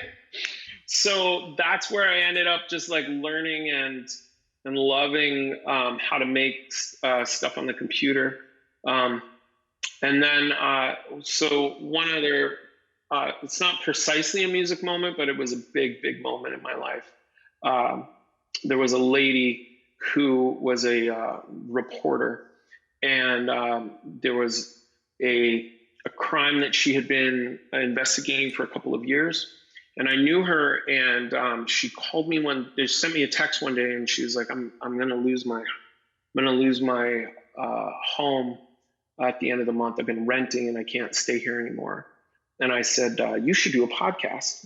and she said, what's a podcast? So we had a meeting, and I started, I was like, we could do this. And you got all this research, and she used to be on camera. And I remember, so long story short, I said, let's make you a sizzle reel. So we made her a 7-minute, like a trailer kind of pilot episode kind of thing to try to sell it. Cause she goes, I really need money. But also, I don't know what to do. And I was like, you got all this research, let's do it. So we made her this like 7-minute sizzle. And 3 weeks later, I guess Bob Pittman, who's the CEO of iHeartRadio, heard it at Coachella somehow and called, and he's like, we'll give you $100,000 for 10 episodes. And that was iHeartRadio's first foray into podcasts. So that felt really, really, really good. So that was another, just these moments that you asked, what music moments. That was a powerful music moment because I ended up digitally adding in and using other music, and the music is a big part of it. So so that was really, really, really fulfilling. And I don't know. I think I beat your question up, but I got a ton more if you want it. Sorry. It's clear how, and this was evident literally the first time we met when we were talking. You referenced it a couple of minutes ago. When you were like trying to figure out if your mission was meant to be something different, right? And I remember you said your thing, and I don't remember exactly what you said, but I was like, that's a square peg in a round hole, right? And like when we were then we talked for a couple of minutes, and it was so clear that music was just this, it was the soul of your life, right? Yeah. And that you were so in it. in such an incredible way. And even like the few things that you've shared with me, I still go back and just listen to them sometimes because I'm like, man, Oh yeah. it's so fascinating to hear that you created that, right? Yeah. So it's cool. By the way, to see. that story is really powerful. See, one of the things, the reason why I appreciate you so much is because I do have and I see it too. I have a lot of fear around, and I've let that like really keep me. And I remember I was too afraid to say that my purpose was music. I was too fucking afraid. Yeah. So I wrote, and I didn't even make a mental choice in that moment. So at Date with Destiny, write out like my life's purpose is this. And I had literally like blocked it. So, and I couldn't understand why I couldn't write down my purpose. So I wrote down something that was like bullshit. And you go, and I remember you were in the corner and you were writing and you go, what's yours? And I go, mine is this. And you just look at me and you're like, that's not it. And I was like, I just spent 2 fucking days writing this. And you're like, no, that's not it. And I go, and then it went back. And I needed that because I went back and then I realized, holy shit, I'm too fucking afraid to say what I'm on the planet for, you know? Yeah. So yeah, that was that story. Why do you think that is, that you were that afraid? Because it's like what I want people to hear is like the raw passion that you have for music is generally that's the passion that you have for life, right? And music really brings that out in you. Yeah. And I'm actually curious why, because we haven't talked about this. Yeah. Why were you afraid to write that down?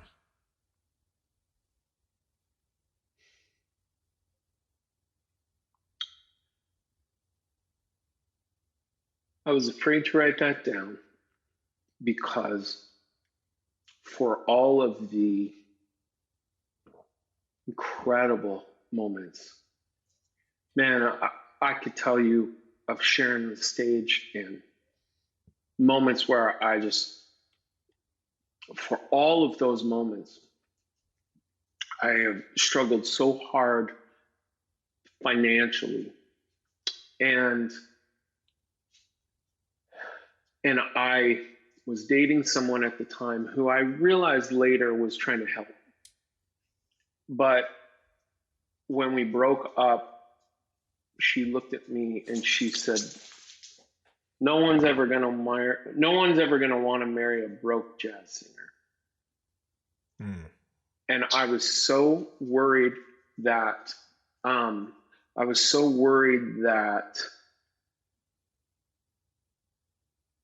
I was going to be alone. And when she told me that, I was sleeping on a yoga mat at my parents' house because I had nothing, no money. But I was fucking living my heart out, you know? And so I have yet to, now I've had money come from other places, like I said, like the podcast and other things, and then like other things, but I have yet to experience that, like that financial affirmation for music that I've made in that regard. And so I had let myself believe that if I continued in music, I was going to be broke, which obviously is an error, but I let myself believe that. And then I let myself believe that if I'm broke, then no one will love me and I'll be alone.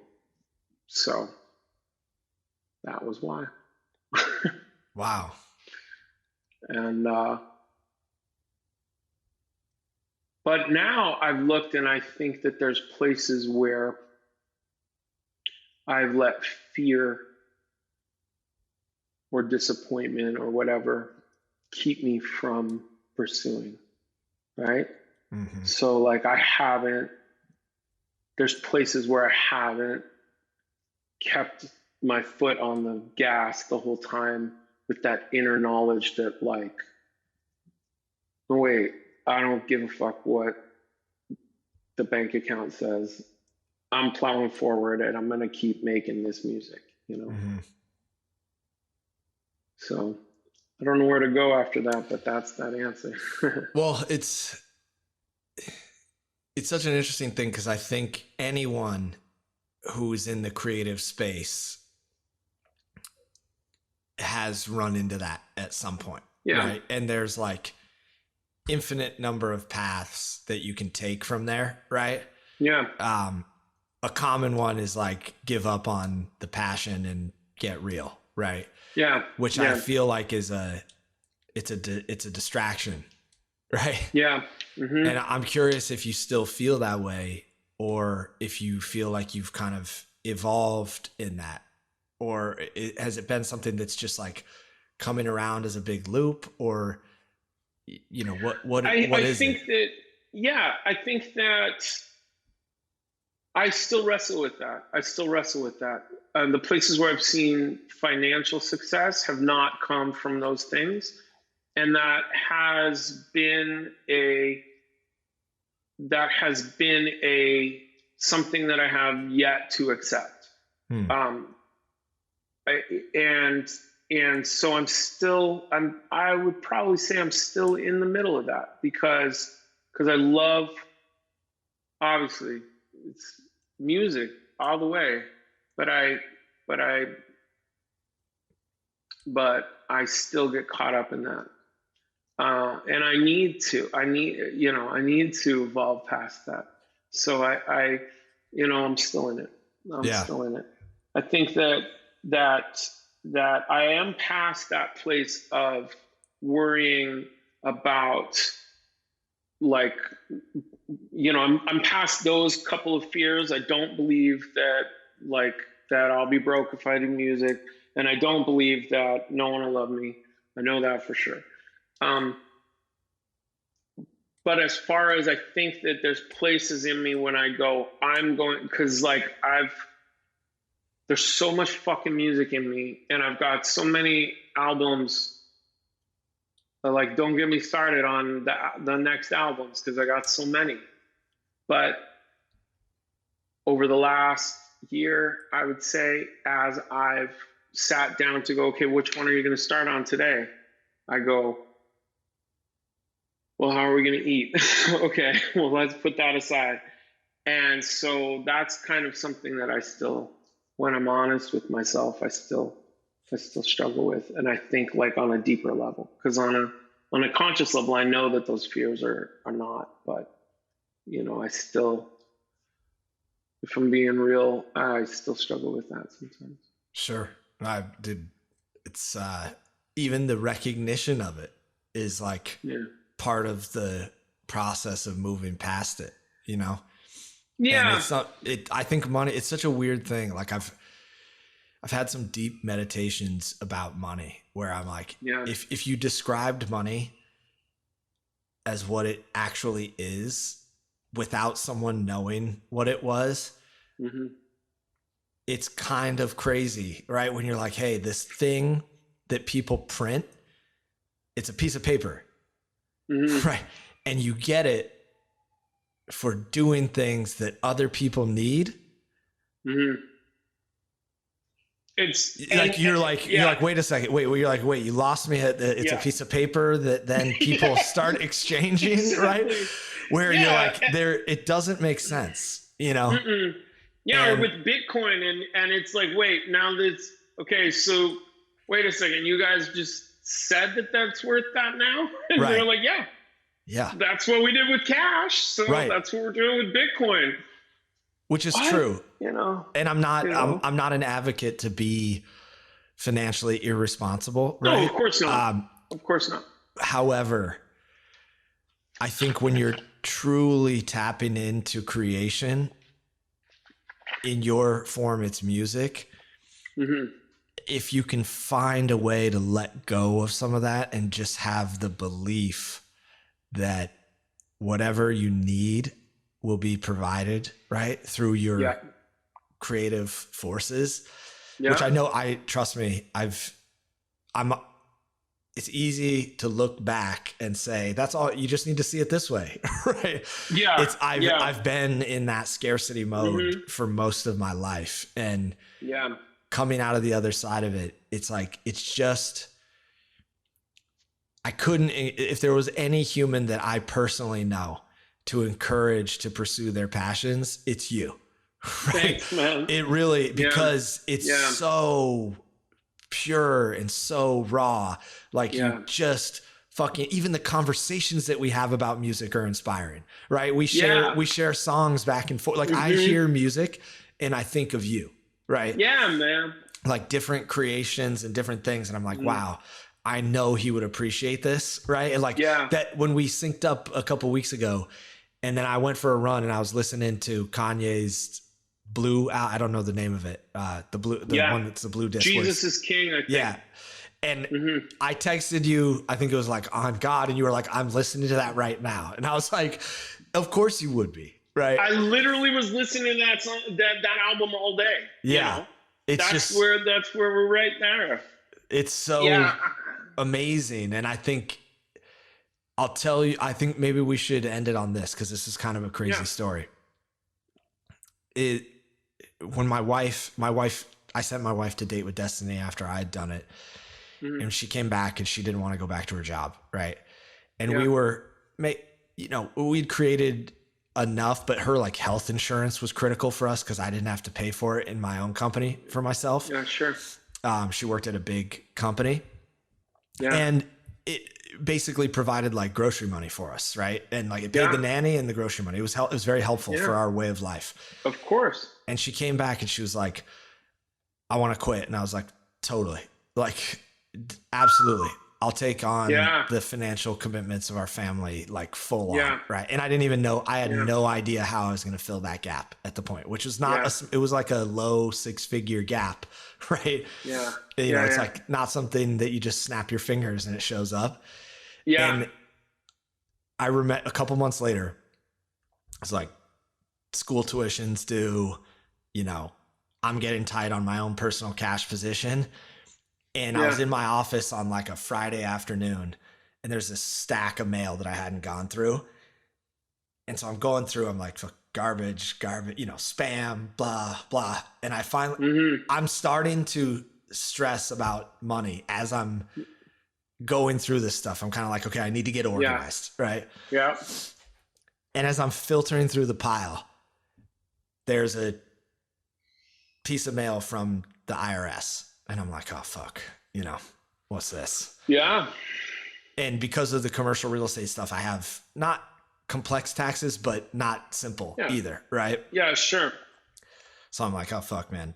I open it up and it is a check that gives us enough money to get through the end of the year. This was like July, right? Literally, I found it on the fucking floor, you know?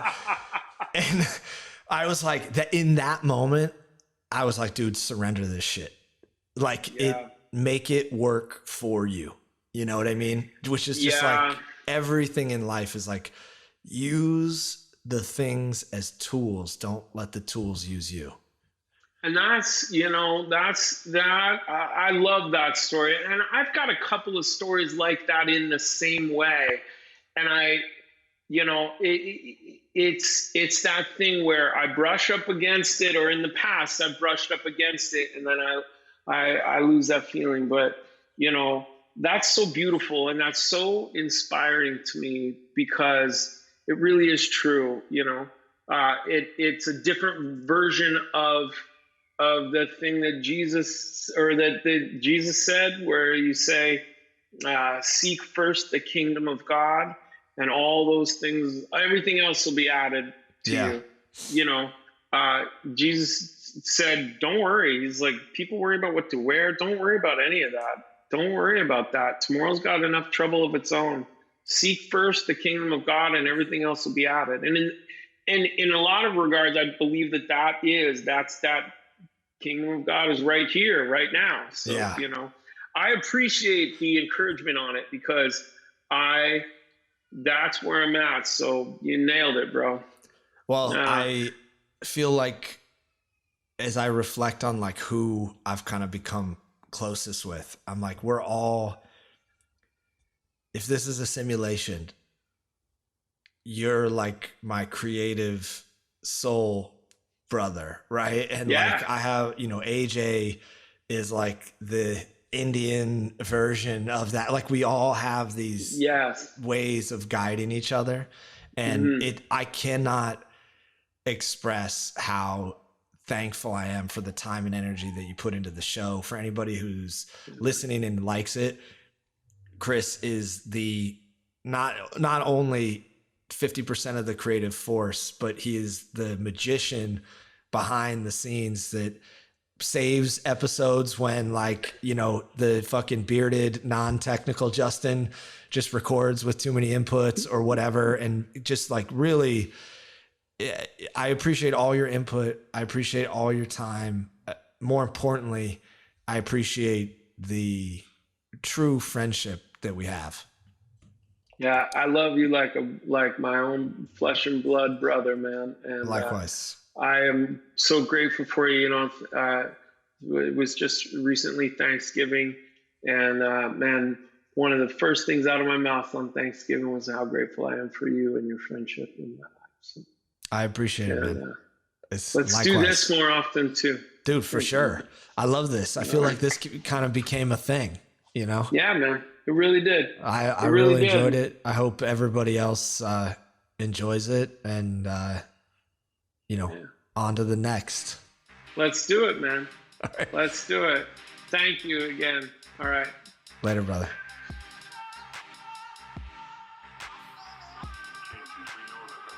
Ladies and gentlemen, that's a wrap. That was an incredible episode.